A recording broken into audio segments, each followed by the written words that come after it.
Sonny Edwards was stopped in the 6th, but he was done after 2.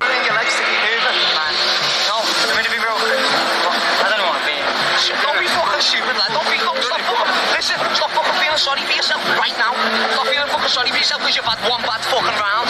If I'm perfectly honest, win, lose or draw, my team know this. Win, lose or draw is retiring tonight. I don't have the same energy that I had for the sport, for the process. I'll be perfectly real. I mean, I put so much in the first 6-7 years of my career that I just needed a break.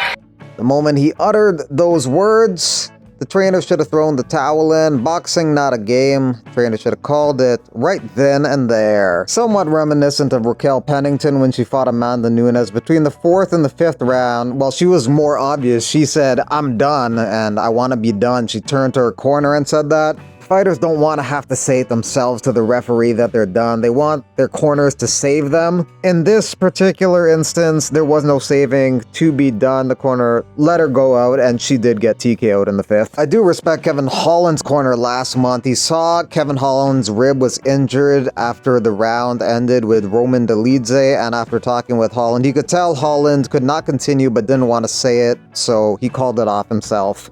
Anytime Jon Jones talks about anything, posts anything, does anything, he always gets called a duck. So he's constantly responding to that kind of stuff. Crazy how being called a duck pays better than most of y'all internet tough guys making a lifetime 2 fights in 4 years. Still one of the biggest names in the sport. That's not ducking, that's winning. God's blessings hit different. Stay mad. Francis Ngannou interjected into that. Blessings make haters uncomfortable, but they can't change that. But there's only one fight, the right fight, that will multiply your blessings. Ngannou versus Jones. That fight is likely to never happen because Dana White will never do business with Ngannou ever again. He despises him, even with the considerable power and influence and cash flow that the Saudis have in the combat sports game to potentially bring a super fight like Ngannou versus Jones together. Dana's hate eclipses that affluence and circumvents any opportunity of that ever happening. But even if Dana White allowed it, Jon Jones doesn't seem interested in fighting severely threatening heavyweight figures like Ngannou. He wants to pad his legacy further with stylistically easier challenges. Ngannou versus Jones will be thrown into the category of ones that got away. Unfortunately, you get the sense that Aspinall versus Jones will also be thrown into that bin, but maybe Dana White can entice Jones with a mountain of cash big enough to make him gamble his legacy and fight Aspinall in the cage. The UFC returns to London for a fight night card Saturday, March 22nd. It's at the O2 and it will be headlined by Leon Edwards. He says he will be main eventing that card, but he did not name who his opponent will be. It's not Usman because he fought him 3 times. It's not Shavkat Rakhmonov. If Rakhmonov beats Ian Gary, he'll be fighting for the belt.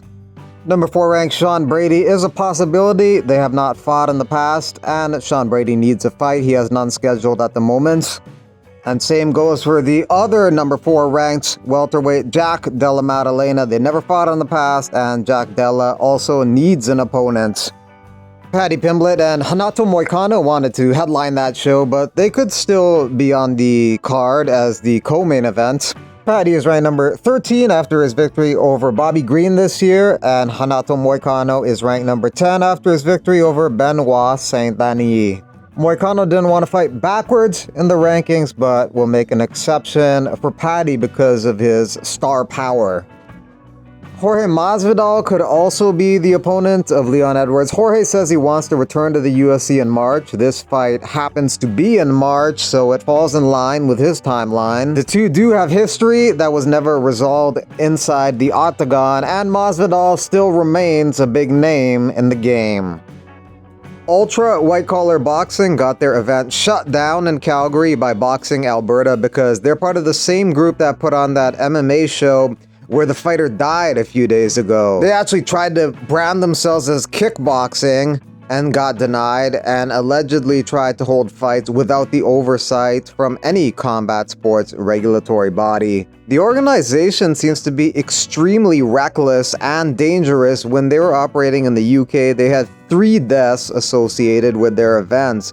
one in 2017, one in 2022, and one in 2023. And they just had another one in 2024 a few days ago in Canada, and they have a bunch more dates planned in the nation, which should be shut down. The ones in Alberta will be, but the organization is gonna still try and make the ones outside of that province happen. But they definitely should not be allowed to do so, because 4 deaths by the same organization in amateur charity events is a pretty shocking statistic.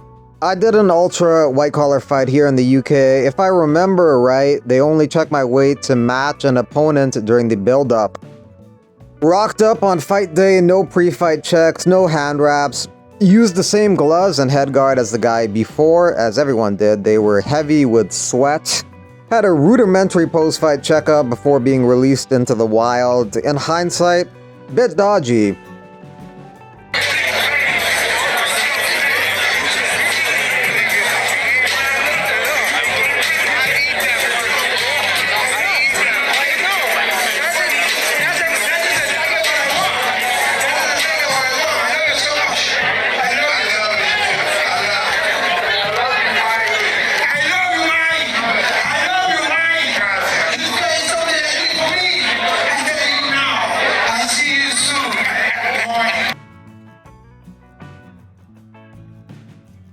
Ali Abdelaziz's Dominance MMA management boasts 9 champions between the PFL, UFC, and Bellator MMA.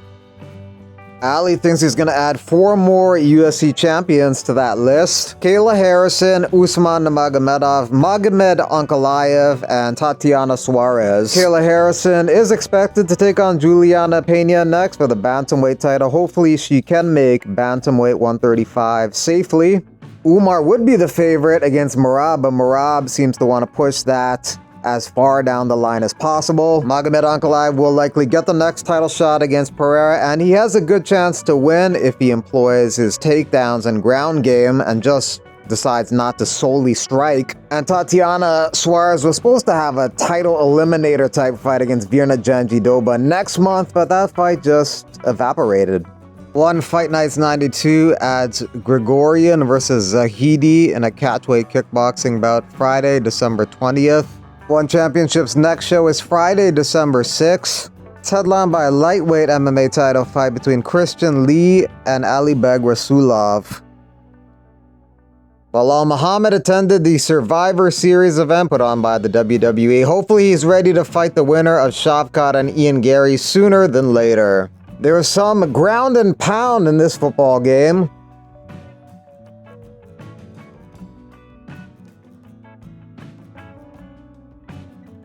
X Series 19 co-main event up next. Qatar